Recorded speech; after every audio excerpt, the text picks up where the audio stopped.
गंभीर प्रश्न आहेत. मराठा आरक्षणाचा प्रश्न एवढा गंभीर होत असताना, ओबीसीच्या मनामध्ये अनेक प्रश्न असताना या सरकारकडनं, या लोकांकडनं, नेत्यांकडनं समाजाची खूप अपेक्षा आहे.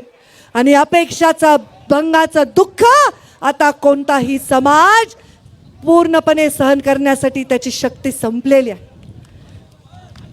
शिव आणि शक्तीची परिक्रमा करण्यासाठी जेव्हा मी महाराष्ट्रात गेले, खरं तर मला कुठलं पद मिळालं नव्हतं. साधी ग्रामपंचायतची सदस्य देखील मी नव्हते. पण JCBनी फुलं माझ्या अंगावर टाकून टाकून लोकांनी मला स्वागत केलं. मला कळलं नाही की मी असं त्यांना काय दिलंय, असं काय माझ्याकडे जे मी त्यांना देऊ शकते. पण मला लक्षात आलंय, मी तुम्हाला देऊ शकते तो म्हणजे फक्त आणि फक्त स्वाभिमान. मुंडे साहेब रानात त्या कष्ट करणाऱ्या लोकांबरोबर काम करत असताना कधी स्वप्नात देखील वाटलं नव्हतं की राज्याचे उपमुख्यमंत्री होतील. कधी स्वप्नात देखील वाटलं नव्हतं की या देशाचे ग्रामीण विकास मंत्री होतील.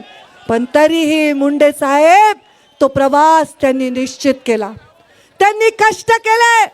आणि हे कष्ट करत असताना मला राजकारणात आलं तेव्हा मला एकच सांगितलं, पंकजा तुझ्या पदरामध्ये, पंकजा तुझ्या पदरामध्ये मी जनता टाकतोय, यांची काळजी घे.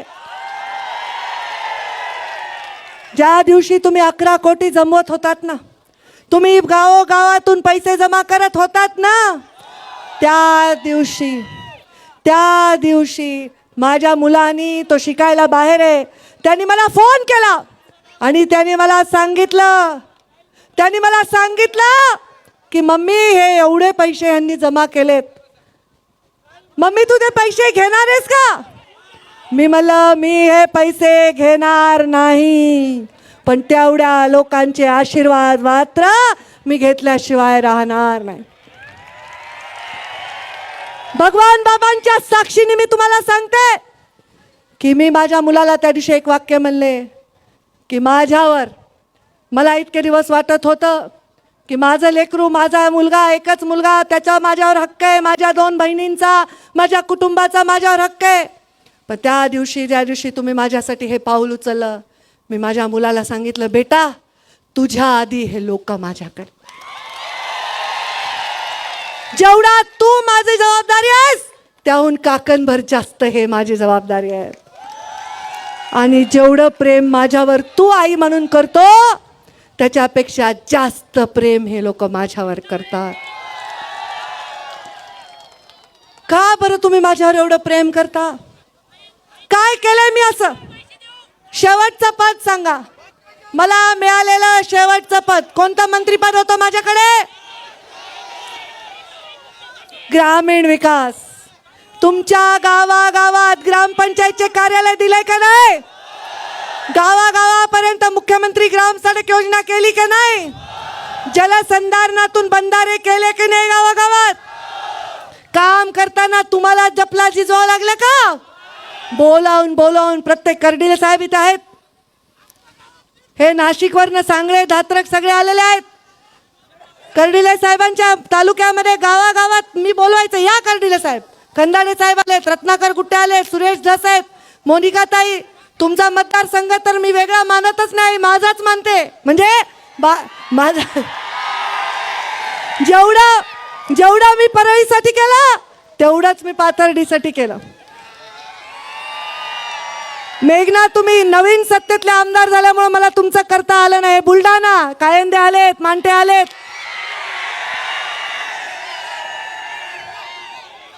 या राज्यातल्या कोकणापासून ते मराठवाड्यापर्यंत, विदर्भापासून ते पश्चिम महाराष्ट्रापर्यंत फक्त आणि फक्त जे वंचित आहेत त्यांच्यासाठी मी काम केलं.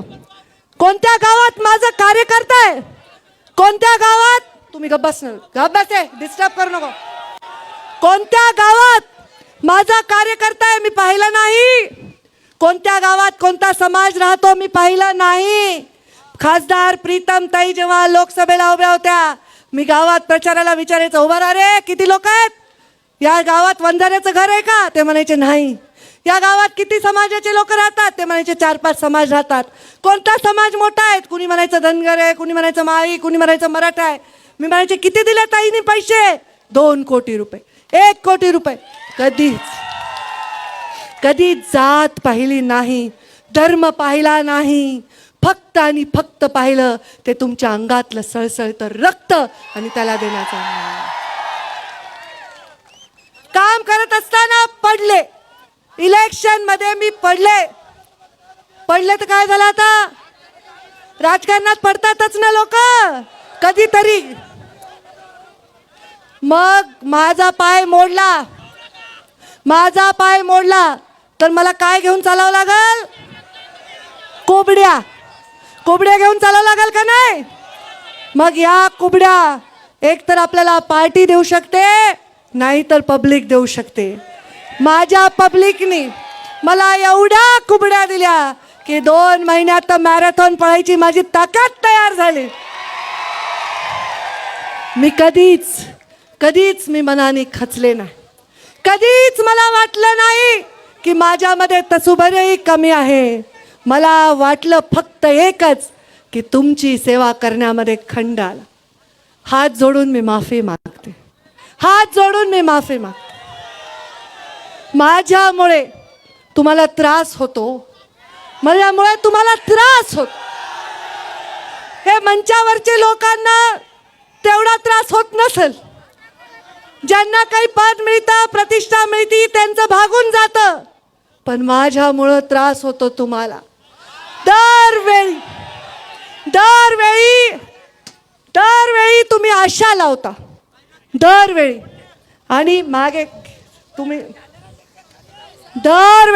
आशा लावता.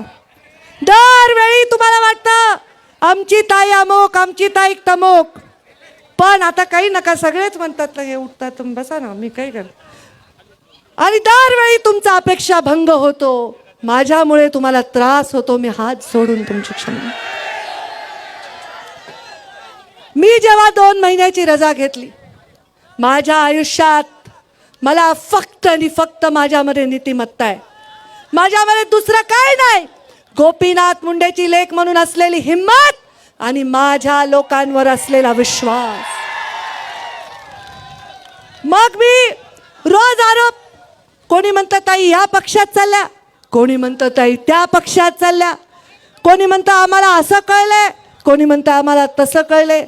पंकजा मुंडेची निष्ठा एवढी लेची पेची नाही. पद देऊन तुम्हाला ती मिळवता आली नाही. पद न देता सुद्धा निष्ठा काय असते ते या लोकांना विचारा. यांच्या मनावर 1000 आघात झाले, 10 वेळा यांचं स्वप्न तुटलं, तरी यांच्या डोळ्यात एक नवीन स्वप्न परत जन्म घेत आहे. पडले तर पडले, कोण पडत नाही? अरे ब्रह्मा विष्णू महेश सुद्धा आपल्या युद्धांमध्ये हरलेत. भैरवानी तर ब्रह्माचा एक शिर सुद्धा छेदून टाकलेला आहे. शिवाला सुद्धा हनुमानासमोर युद्ध करताना नतमस्तक व्हावं लागलंय. विष्णूला सुद्धा अनेक संकटांना सामोरं जावं लागलंय. जर या त्रिदेवांना सुद्धा संकट आहे, देवीला सुद्धा लाखो असुरांबरोबर युद्ध करावं लागतं, तर युद्धाला आपण का तयार नाही राहणार? हार ती नाही जी तुम्ही स्वतःच्या हृदयात परत करता. हार ती आहे जी 1000 वेळा हरलात तरी लोक तुमच्या गळ्यामध्ये सन्मानाने घालतात. तो हार तुम्ही माझ्या गळ्यात घातला. मी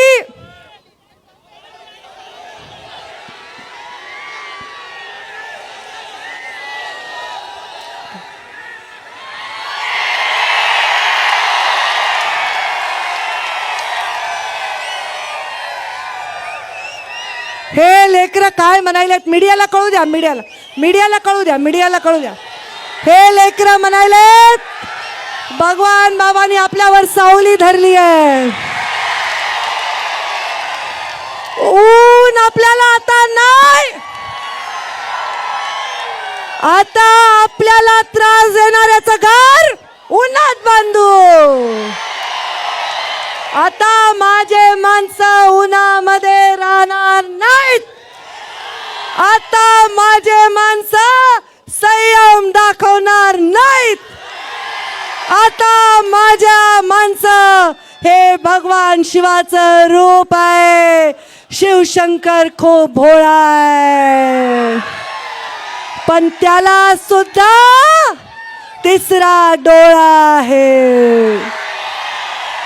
सकाळी परमपूज्य मोहनजी भागवत यांचा दसरा मेळावा झाला.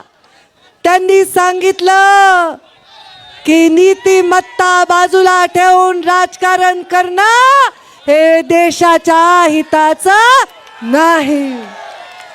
त्यामुळे हे पा वाघाला आणि सिंहाला, वाघ आणि सिंह मिळून बनतं एक प्राणी, त्याला काय म्हणतात, लायगर. म्हणजे बरोबर आहे का यशोदाई? वाघ आणि सिंहाचा मिळून बछडा तयार करता येतो, पण बकरीचा आणि सिंहाचा बछडा तयार करता येतो का? त्याचमुळं निसर्गाचे काही नियम आहेत. तुम्ही जिंकण्यासाठी काही करू शकतात, पण जिंकण्यासाठी निष्ठा गहाण ठेवू शकत नाही, नीतिमत्ता गहाण ठेवू शकत नाही. तुम्हाला एक सांगते, जोपर्यंत मी शिवशक्ती परिक्रमा केली नव्हती, मला असं वाटायचं मी बँकांची कर्जदार आहे, मला असं वाटायचं मी पक्षाची सच्ची कार्यकर्ता आहे. पण ज्या दिवशी मी शिवशक्ती परिक्रमा केली त्यानंतर मला जो साक्षात्कार झाला ईश्वरी शक्तीचा, आशीर्वादाबरोबर लोकांच्या मनातल्या भावनांचा, त्यानंतर माझ्या कारखान्याच्या प्रश्नामध्ये तो प्रश्न जणू तुमचा आहे असं समजून तुम्ही जे 11 कोटी रुपये जमा केले, त्या दिवशी माझ्या लक्षात आलं की मी त्यांची कर्जदारच नाही, मी कर्जदार आहे तुमची. माझ्यावर मालकी आहे तुमची. त्यामुळे आता माझी नीतिमत्ता, माझी निष्ठा, माझा कष्ट, माझं सर्वस्व हे तुमचं आहे, तुमचं. त्यामुळे ज्या ठिकाणी तुमचं बल आहे त्याच ठिकाणी पंकजा मुंडे नतमस्तक होईल, त्याच्याशिवाय नाही. 5 वर्ष झाले 2014च्या 19च्या पराभवानंतर. या 5 वर्षामध्ये मी खूप जीव लावला. मध्य प्रदेशमध्ये मरमर काम केलं, परळी मतदारसंघात काम केलं, दुसऱ्या मतदारसंघाच्या लोकांच्या गाठी बिठी घेतल्या. भगवान बाबांचा इतिहास आपल्या सगळ्यांना माहिती आहे. भगवान बाबांना सुद्धा दुसरा गड बनवावा लागलाय, तसंच आपण सुद्धा भगवान गडावरून भगवान भक्तिगडाकडे आलो. श्रीकृष्णाला सुद्धा मथुरा सोडावी लागली आहे, द्वारकाचं वसावं लागलंय. तसंच आता आपल्याला सुद्धा परिस्थिती निर्माण झाली. लोकांच्या मनामध्ये काहूर आहे, लोकांच्या मनामध्ये प्रश्न आहे, आणि या प्रश्नाचं उत्तर मी गेले काही दिवस झाले शोधते. तुमच्या मनातलं उत्तर मला माहीत आहे. तुम्ही खालून ते ओरडताय ते मी ऐकायले, पण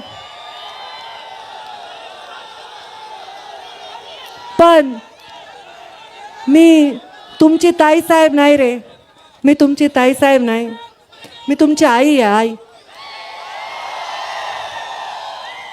आणि खरं सांगू का, बाप असतो ना, कर्ज झालं, दुःख झालं, व्यसन लागलं म्हणून झाडाला लटकून आत्महत्या करतो रे. आईला नवऱ्याने मारलं तरी, सासरच्यांनी छळलं तरी, लेकरांनी लक्ष नाही दिलं तरी जीव द्यावा वाटत नाही, कारण जीव लेकरात अडकलेला असतो. राजकारणामध्ये नेत्यापासून, ताईसाहेबांपासून आता मी आईच्या भूमिकेत आहे. त्यामुळे माझ्या लोकांचं हित बघणं हे माझं परम कर्तव्य आहे. त्यांना न्याय देणं हे माझं परम कर्तव्य आहे. कुणा दुसऱ्याचं हडपून खाणं हे माझं परम कर्तव्य नाही की इकडची सीट लढा, तिकडची सीट लढा, प्रीतमताई घरी बसतील तुम्ही लढा, हे असलं काहीच चालणार नाही. का? कारण मी कुणाच्या मेहनतीचं खाणार नाही. एक वेळ मी मेहनत करेन तुमच्यासाठी, तुम्ही म्हणला तर ऊस तोडायला जाईन, कापूस वेचायला जाईन, पण स्वाभिमान गहाण टाकू शकणार. खूप बोलायचं होतं मला, प्रश्न पडला होता मी काय बोलू. शेतकऱ्यांचे प्रश्न आहेत का, शेतमजुरांचे प्रश्न आहेत का? ऊसतोड कामगारांचे प्रश्न आहेत का? माझं सरकार होतं, ऊसतोड कामगारांचं महामंडळ होतं का रे माझ्याकडं? नव्हतं माझ्याकडं, निर्णय माझ्याकडे नव्हता. नंतर सरकार बदललं, ऊसतोड कामगारांचं महामंडळ माझ्याकडे होतं का? नव्हतं. ऊसतोड कामगारांचं महामंडळाला त्यातून न्याय देऊ शकले नाहीत. ऊसतोड कामगाराच्या महामंडळाला गोपीनाथ मुंडेंचं न्याय देऊन केवळ ऊसतोड कामगारांचं प्रेम मिळवता येणार नाही. अजून 2 दिवस उन्हात राबतील, पण कधीच मुंडे हे नाव ते सोडणार नाही. त्यांना राबायचंय म्हणून मी वर सावलीत बसणार नाही, मी त्यांच्या बरोबरीने राबणार. पण त्यांना न्याय दिल्याशिवाय पुढच्या दसऱ्याला मी तुम्हाला तोंड दाखवणार, हे माझा निश्चय. तुम्ही गोपीनाथ मुंडेंचं स्मारक आज 10 वर्ष झाले, 10 वर्ष. ऐका ऐका ऐका, तुम मेरे साथ है मालूम है, बस झालं. काय लावलंय? तेच तेच. ऐका जरा, डोकं डोकं डोकं लागल. लढाईचं नुसतं ओरडाआरडा करून लढावं लागत नाही. हे बुद्धिवान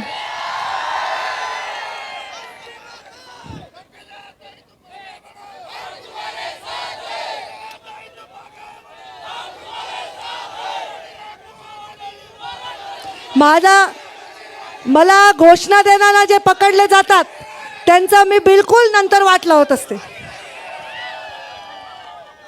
जे शांत गरिबासारखे बसून भाषण ऐकलेत ते खरे सच्चे कार्य करतात. हे असलं फालतूपणा बंद करा. काही मला कौतुक वाटत नाही, धिंगाणा घालता तुम्ही.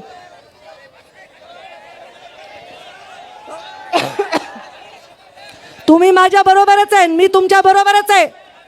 कुणाच्या तरी गौऱ्या आधी जाणार आहेत, पण आपण एकमेकांना सोडणार नाही. म्हणून मी तुमच्या भावना माझ्या मनामध्ये साठवून, माझा अपमान तुमचा अपमान आहे, तुमचा असहाय्यता माझी असहाय्यता आहे, माझा दुःख तुमचा दुःख आहे, तुमच्या मनातला जो आक्रोश आहे तो माझा आक्रोश आहे. हे सगळं लक्षात घेऊन तुम्हाला हवे असं राजकारण करण्यासाठी मी कटिबद्ध आहे. मी सांगितलं की आता मी माझ्या मालकीची नाही, मी तुमची सेवक आहे. तर आमच्या देशामध्ये समाज सेवा करणाऱ्याचं मोठं नाव असतं.